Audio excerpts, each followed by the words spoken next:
Hello everyone, welcome to my channel make concept.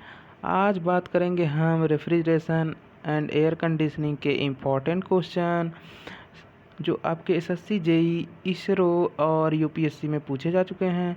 दोस्तों please आप इस वीडियो को पूरा देखें, आपको रियलाइज़ होगा कि आपको कॉन्सेप्ट के साथ साथ ट्रिक भी सीखने को मिली है। तो सबसे पहले बात करते हैं क्वेश्चन नंबर 1 की।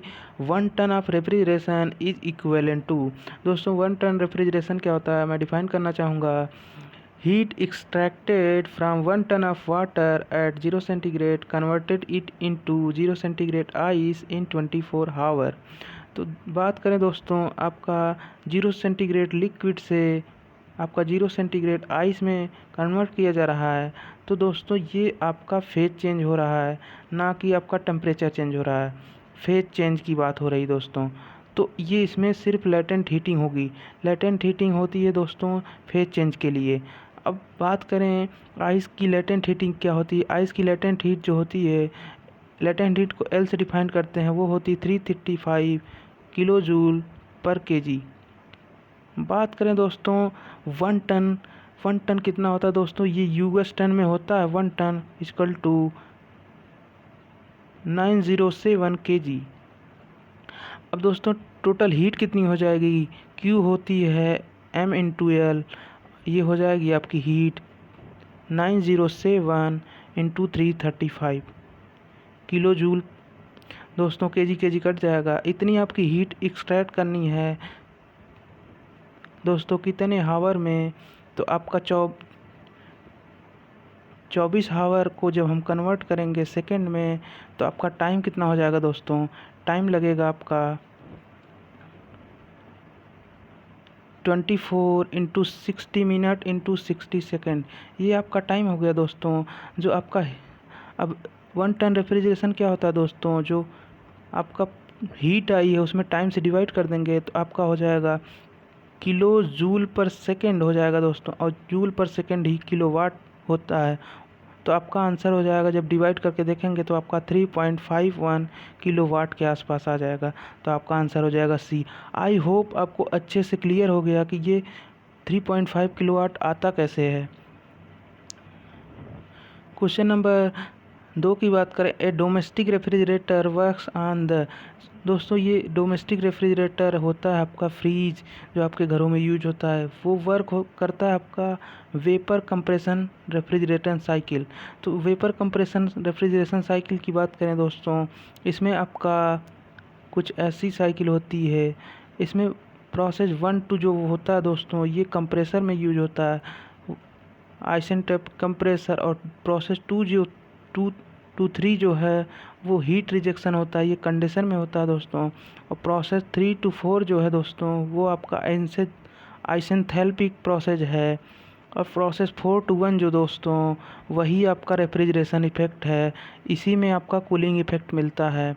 आई होप आपको रेफ्रिजरेशन कंप्रेशन साइकिल आपको क्लियर हुई। क्वेश्चन नंबर 3 की बात करें, 1 ton refrigeration machine means.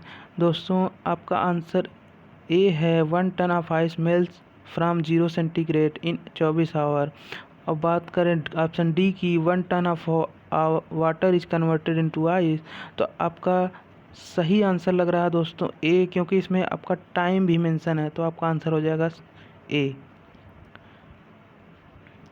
Question number 4 की बात करें, the lowest temperature occur in vapour compression cycle. दोस्तों अभी जस्ट मैंने एबव आपको एक्सप्लेन किया, ये है कंप्रेशन साइकिल। आपका 1 to 2 था रेफ्रिजरेशन आइसेंटेपिक कंप्रेशन, 2 to 3 था हीट रिजेक्शन, और 3 to 4 था आइसेंथैल्पिक प्रोसेस, और 4 to 1 जो था दोस्तों, यही आपका रेफ्रिजरेशन इफेक्ट है।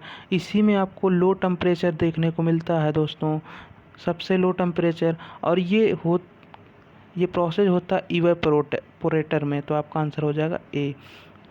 सबसे पहले बताना चाहूँगा दोस्तों रेफ्रिजरेशन इफेक्ट होता क्या है। दोस्तों रेफ्रिजरेशन इफेक्ट होता है maintaining lower temperature than surrounding. Maintaining lower temperature than surrounding. Then surrounding.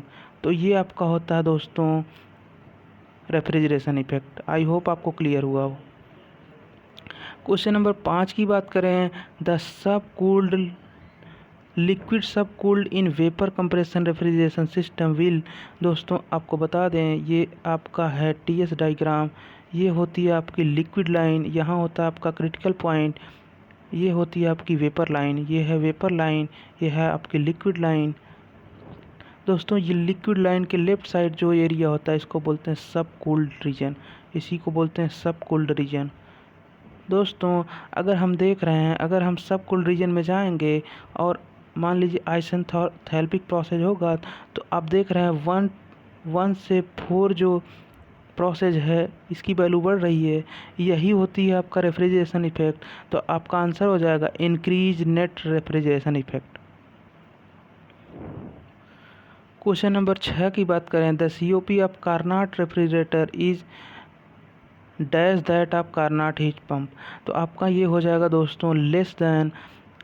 दोस्तों आपको याद होगा COP ऑफ हीट पंप जो होता है वो होता है 1 + COP ऑफ रेफ्रिजरेटर। तो आप COP ऑफ रेफ्रिजरेटर जो हो जाएगा वो हीट पंप -1 हो जाएगा, इसलिए लेसर देन हो जाएगा आंसर।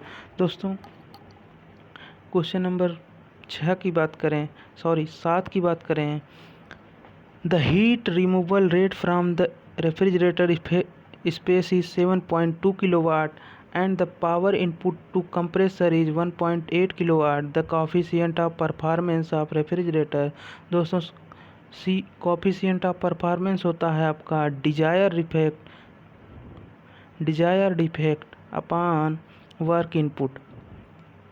दोस्तों ये डिजायर इफेक्ट आपका होता है, अगर बात करें रेफ्रिजरेटर की तो आपका जो हीट एक्सट्रैक्ट हो रही है वो डिजायर इफेक्ट होती है। अगर बात करें हीट पंप की तो जो हम हीट हायर टेम्परेचर पर सप्लाई कर रहे हैं वो हमारा डिजायर इफेक्ट होता है। तो इसमें आपका डिजायर इफेक्ट दिया है 7.2 किलोवाट, 7.2 डिवाइड कर देंगे 1.8 से दोस्तों, तो आप देख रहे हैं 18 चौक 72, आपका आंसर आ जाएगा 4। आई होप क्लियर हो गया दोस्तों आपको। ये काफ़ी अच्छा क्वेश्चन है दोस्तों, मैं इसमें आपको कॉन्सेप्ट देना चाहूँगा, आप आसानी से इसको आराम से COP निकाल पाएंगे। क्वेश्चन नंबर 8 में बोल रहा है a reversible heat engine has ideal thermal efficiency of 30% when it use as refrigerator machine with all other condition are unchanged the coefficient of performance.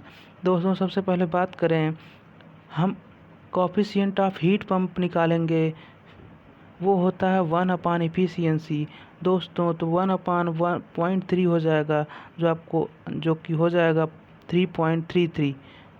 दोस्तों अभी हमने ऊपर देखा कोफिशिएंट ऑफ हीट पंप होता है, coefficient of heat pump equal to 1 + coefficient of heat pump होता है 1 + coefficient of refrigerator. तो रेफ्रिजरेटर निकालने के लिए 1 माइनस कर देंगे तो आपका आंसर हो जाएगा 2.33। आई होप आपको कॉन्सेप्ट अच्छा लगा दोस्तों। सबसे पहले आप कोफिशिएंट ऑफ हीट पंप निकालिए, इफ़िशियंसी का इन्वर्स करके फिर 1 माइनस कर दीजिए, आपका कोफिशिएंट ऑफ रेफ्रिजरेटर आ जाएगा। क्वेश्चन नंबर 9 सेम कॉन्सेप्ट पे है दोस्तों। सबसे पहले हम आपका पूछा है the efficiency of Carnot engine is 80%, if cycle direction is reverse what will be COP of reverse Carnot cycle. दोस्तों आपको बता दें अभी कॉन्सेप्ट हमें बताया, सबसे पहले आप फाइंड करेंगे COP of heat pump. COP of heat pump हो जाएगा 1 एफिशिएंसी दोस्तों 1/0.8 जो कि हो जाएगा 1.25। अब हमें चाहिए COP ऑफ रेफ्रिजरेटर, तो 1 माइनस कर देंगे तो आपका आ जाएगा 0.25, आंसर A आ जाएगा। आई होप आपको कॉन्सेप्ट अच्छे से क्लियर हो गया दोस्तों।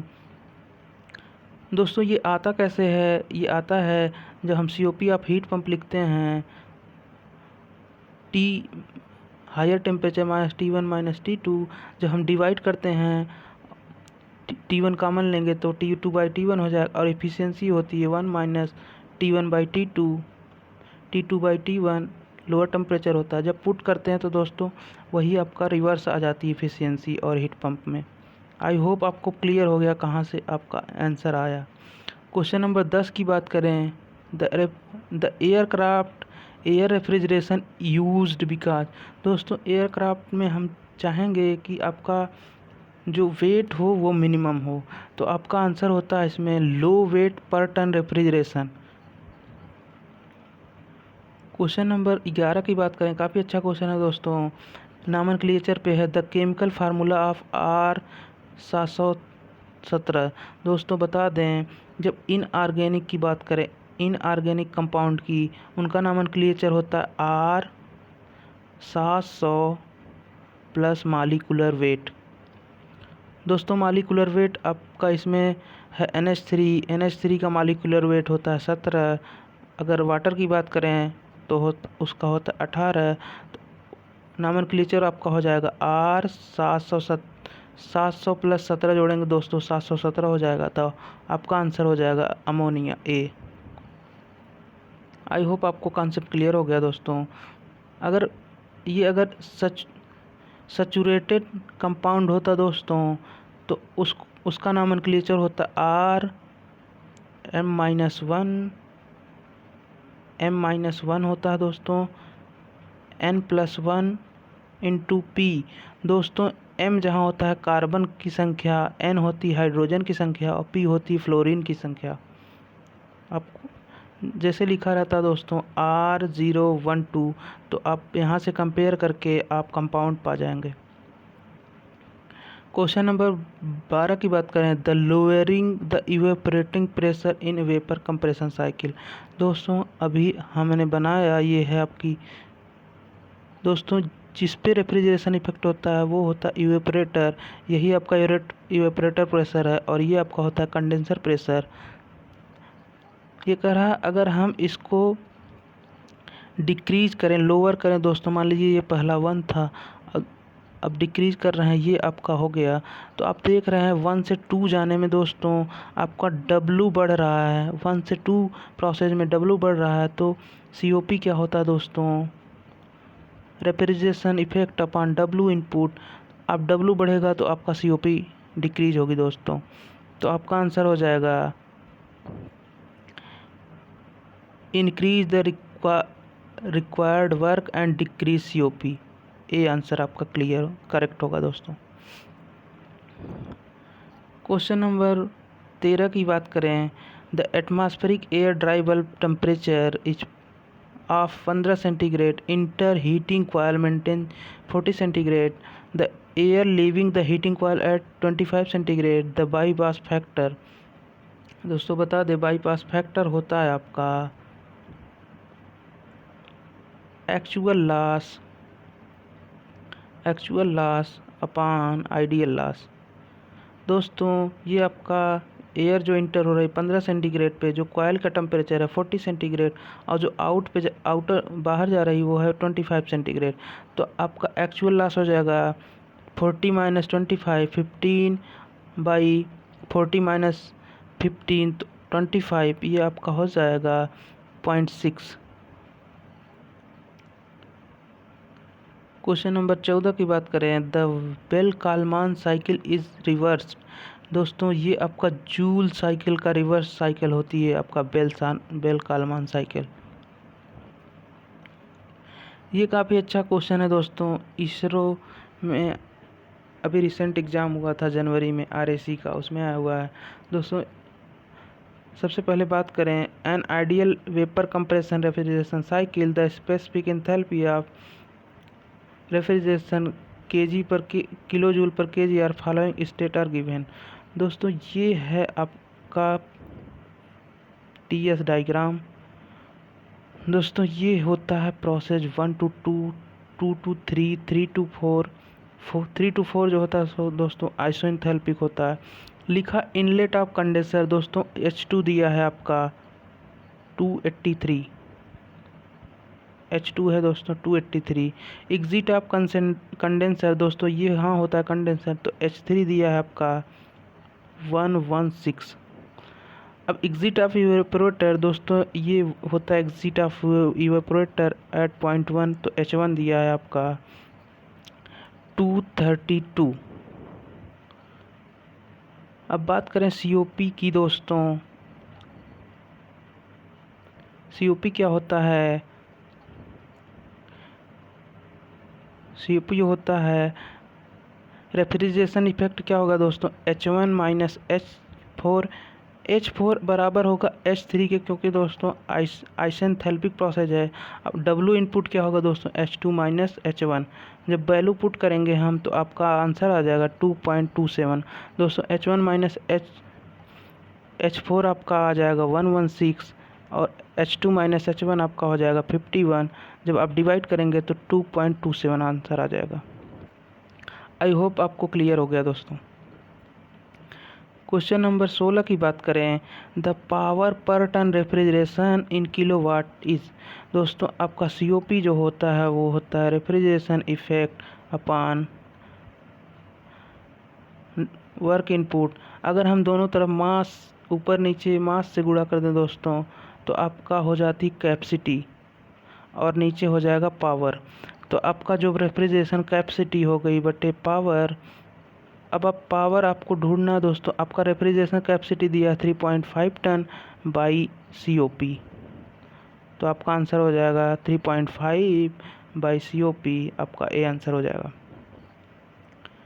क्वेश्चन नंबर 17 की बात करें, the heat rejection factor in vapour compression refrigeration system will be.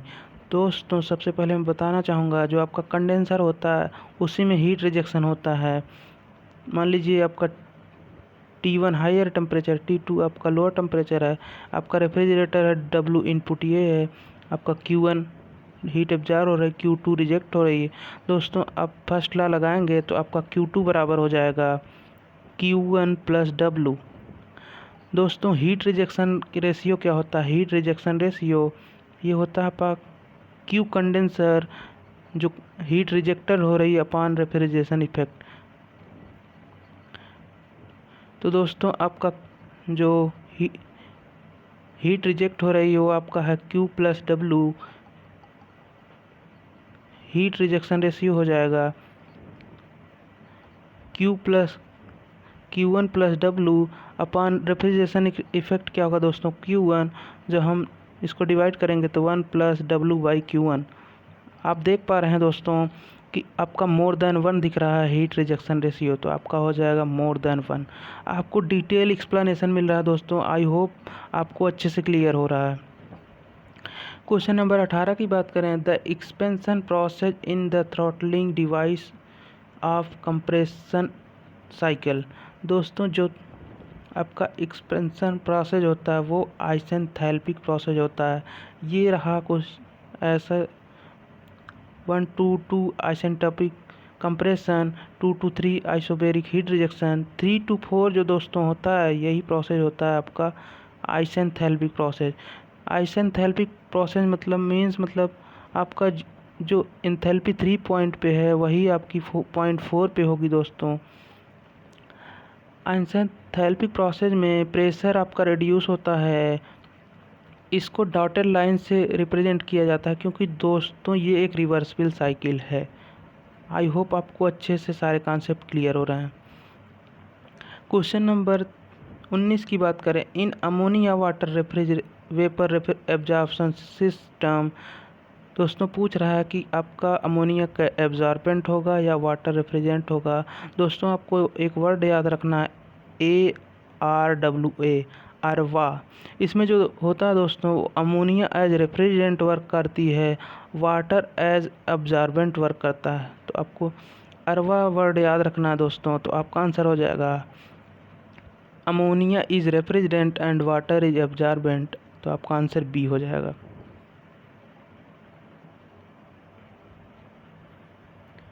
Question number 20 की बात करें, the psychrometric process in sensible heat added is 30 kilojoule per second and latent heat added is 20 kilojoule per second. The sensible heat factor for process. दोस्तों sensible heat factor जो होता है वो होता है आपका sensible heating upon total heating कह लो। टोटल हीटिंग हो जाएगी आपका sensible heating plus latent heating. दोस्तों वैल्यू पुट कर देंगे। सेंसिबल हीटिंग 30 किलो जूल पर सेकंड दिया है आपका, 30 प्लस आपका लेटेंट हीटिंग 20 दिया है आपका, हो जाएगा 0.6 आपका। दोस्तों आ जाएगा 3/5, 3/5 इक्वल टू होता है 0.6। ये काफ़ी अच्छा क्वेश्चन है दोस्तों। The wet bulb depression is zero when relative humidity is equal to in percentage. दोस्तों वेट बल्ब डिप्रेशन होता क्या है? वेट बल्ब डिप्रेशन ये होता है दोस्तों dry bulb temperature minus weight bulb temperature. ये आपका जीरो बोल रहा है दोस्तों, तो आपका हो जाएगा यहाँ से dry bulb temperature equal to wet bulb temperature. ये तब होता है दोस्तों जब आपका ह्यूमिडिटी वो आपकी 100% हो जाए। इसी को बोलते हैं सैचुरेशन स्टेट दोस्तों मैं डिफाइन करना चाहूँगा dry bulb temperature, wait bulb temperature क्या होता है। Dry bulb temperature normal temperature होता है दोस्तों, जो आपका थर्मोमीटर से डायरेक्टली नाप मेजर करते हैं। वेट बल्ब टेम्परेचर की बात करें दोस्तों, आपका थर्मामीटर पे एक वेट क्लॉथ लगा के जो टेम्परेचर मेजर किया जाता है वो होता है वेट बल्ब टेम्परेचर। आई होप आपको दोनों टेम्परेचर क्लियर हो गया। क्वेश्चन नंबर 22 की बात करें, the following statement is correct in reciprocating air compressor. दोस्तों बात करें रेसिप्रोकेटिंग एयर कंप्रेसर में जो इफ़िशियंसी होती है वो होती है 1 + C - C इंटू RP के पावर 1/γ। दोस्तों ये C क्या होता है अभी डिफाइन करता हूँ मैं। C होता है आपका clearance volume upon swept volume. दोस्तों RP होता है प्रेशर रेशियो, मतलब P maximum upon P minimum होता है RP। जैसा कि यहाँ से आप देख पा रहे हैं, अगर हम क्लियरेंस रेशियो की वैल्यू बढ़ाएंगे तो हमारा वॉल्यूमेट्रिक एफिशिएंसी जो है वो घटेगी दोस्तों, क्योंकि माइनस में है। तो आपका ऑप्शन पढ़ते हैं it's volumetric efficiency increases with increasing clearance ratio, जो कि गलत बोल रहा है दोस्तों। ऑप्शन बी है it's volumetric efficiency increases with pressure ratio, ये भी गलत है दोस्तों। It's volumetric efficiency decreases with increasing clearance ratio and pressure ratio. तो आपका आंसर सही हो जाएगा दोस्तों। यहाँ से आप क्लियरली देख पा रहे हैं, अगर हम क्लियरेंस रेशियो बढ़ाएंगे और प्रेशर रेशियो बढ़ाएंगे तो इसकी वॉल्यूमेट्रिक एफिशिएंसी घटेगी। दोस्तों आपको अच्छे से एक्सप्लेन किया जा रहा है, आई होप आपको क्लियर हो रहा है। Question number 23 last but not least, अच्छा क्वेश्चन है दोस्तों। The which of following property is constant during sensible heating. दोस्तों सबसे पहले मैं आपका चार्ट बनाना चाहूँगा रेफ्रिजरेशन। ये है आपका, इधर होता है आपका स्पेसिफिक ह्यूमिडिटी और ये होता है आपका ड्राई बल्ब टेम्परेचर। दोस्तों ये वर्टिकल लाइन होती है, ये हॉरिजॉन्टल लाइन होती है। दोस्तों राइट साइड जाने पे हमारा ड्राई बल्ब टेम्परेचर इंक्रीज होता है, तो इसी को बोलते हैं सेंसिबल हीटिंग। दोस्तों टेम्परेचर बढ़ाना ही सेंसिबल हीटिंग। जब हम हॉरिजॉन्टली देख रहे हैं दोस्तों, हॉरिजॉन्टल पे क्या आपका लाई कर रहा है स्पेसिफिक ह्यूमिडिटी, जो कि आपका एक कांस्टेंट है दोस्तों, तो आपका आंसर हो जाएगा ह्यूमिडिटी रेशियो। आई होप आपको पसंद आया दोस्तों। ये है 23 क्वेश्चन। आई होप आपको ट्रिक और कॉन्सेप्ट अच्छे से क्लियर हुआ दोस्तों। अगर आपको अच्छा लगा तो प्लीज़ अपने दोस्तों के साथ शेयर करें। कोई भी त्रुटि हो, कोई क्वेरी हो तो आप कमेंट में मेंशन कर सकते हैं, मैं आपका ज़रूर रिप्लाई करूँगा। दोस्तों ऐसे ही आप पढ़ते रहिए और आगे बढ़ते रहिए। ढेर सारा प्यार देने के लिए शुक्रिया, थैंक यू। कोई क्वेरी हो तो प्लीज़ आप कमेंट करके बताएं, मैं उसका रिप्लाई ज़रूर दूंगा। Thank you. Thank you so much.